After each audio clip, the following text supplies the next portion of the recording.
Yan, mag-unboxing tayo guys ng Shopvac Micro 16L Weight and Dry na vacuum cleaner. Nabili ko para siya sa Ace Hardware ng 7199. Pabili ako ng wala sa oras kasi nga linis ako ng linis, yung mga balahibo kasi ng aso. Balik-balik lang. Kasi ba naman naubo pa naman ako. Tangangati na yung ilong ko.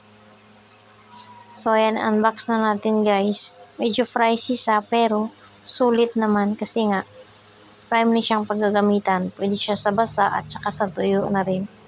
Yan, i-open na natin guys. Tingnan natin yung kanyang mga accessories. Yan, yung unang accessory niya syempre yung hose niya. Yan, ang haba pala ng kanyang hose.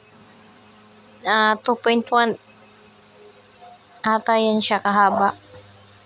And then yung kanyang another accessories na brass.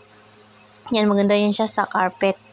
Lalo na sa mga balahibo. Nabubulol na ako. Yan, kung gusto mo siyang ilabas yung brass, pindutin mo lang yun dun sa gilid. And then yung kanyang extension yan siya guys. Yan, pag halimbawa maglilinis kayo sa matataas na area, sa kisame, yan. Yan, i-insert nyo lang yung dalawa. At saka mahaba na rin naman yung kanyang hose Abot na abot talaga yan. And then yung another accessories, yan, i-insert yan.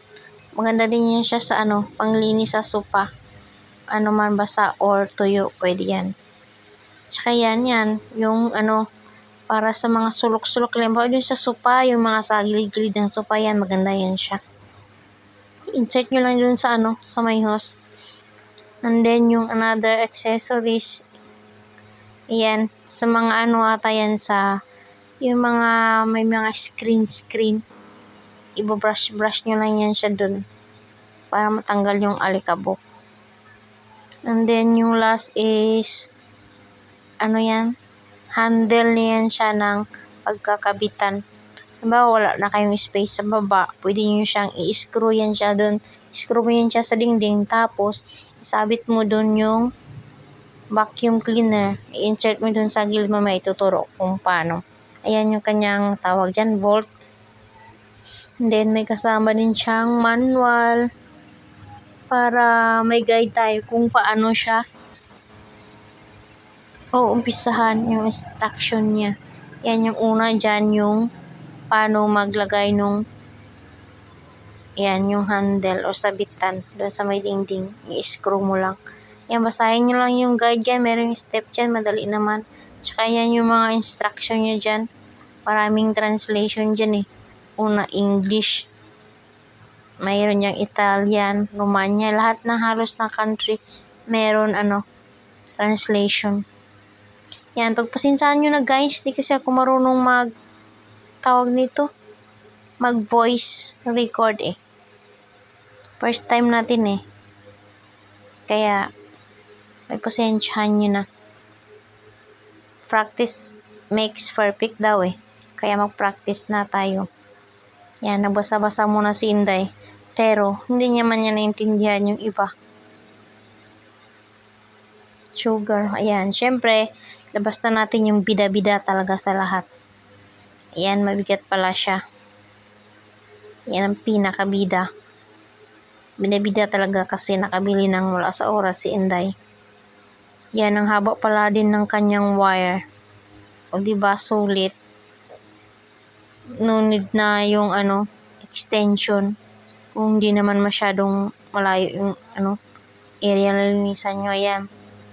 Pag open, madali na siya i-open. Pindutin mo lang doon yung sa gilid. Ayan yung kanyang filter. Pwede din siya i-open. Kasi minsan, madumi na din yan sa loob. Pwede yan siya lilinisan. Tsaka yung filter, pwede din yan siya palitan. May nabibili naman ata doon sa may Ace din. Ayan. Ayan yung kanyang loob. Ayan yung salaan ng mga alikabok. Para sa mga dry yan. Alikabok, sa mga buhok, balahibo, para hindi siya magkalat.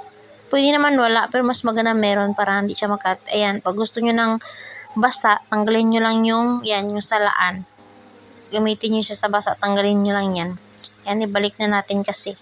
Itatry natin yung linisin yung maliit kong carpet kasi hindi ko ginagamit yung malaking carpet kasi nga ang balahibo, ang hirap linisin. Ngayon nakabili na ako, pwede na gamitin.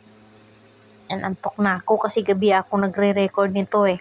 Yan yung kanyang on and off doon sa switch sa taas. Yan, try na natin yung brush. Yan, i-insert ko lang na pala natin yung, syempre yung hose muna yan, kanyan mag-insert. Ayun nga pala, dyan pala sa harap, yung kanyang lagayan ng vacuum. Sa likod naman, yung kanyang blower. Halimbawa, naglinis kayo ng sofa, basa, linisan nyo ng basa, din i-blower nyo para mas madali siyang matuyo. Tsaka yung tatlong guhit sa taas, may purpose din pala yan. Halimbawa, paglilinis kayo doon sa isang side, dalhin nyo na yung mga another accessory, sabit nyo lang doon sa likod. Then yan, i-insert na natin yan. Ganun lang, i-insert nyo lang doon yung hose. Then, ayan, i-insert na din natin yung sa kabilang hose, yung pang brush natin doon sa maliit kong carpet. Yan, siyempre, saksak muna natin para naman gumana. Ayan, try na natin guys. Ayan, maliit na yung carpet ko, madumi na. Wala nang linis, wala nang laba-laba. Ayan grabe, ang dami palang balahibo. Linis ko yan kanina yung carpet Pinalis ting-ting ko na yan, pero grabe, ang dami din pala. Minsan kaya sulit lang napabili ako. Kasi ang daming balahibo, minsan naubo-ubo na ako. Ayan pala yan. Ayan guys. Kung saan siya ilalagay sa gilid dyan. Diyan ko lang siya isabit yan. Isabit mo niya sa dingding ng ganyan. And then insert mo. Sorry, mali pala, baliktad. Paano ba yan ganyan? Insert mo lang yan ganyan. Then isabit. Nakasabit na siya. Ako wala na akong balak isabit kasi. Yan guys. Thanks for watching.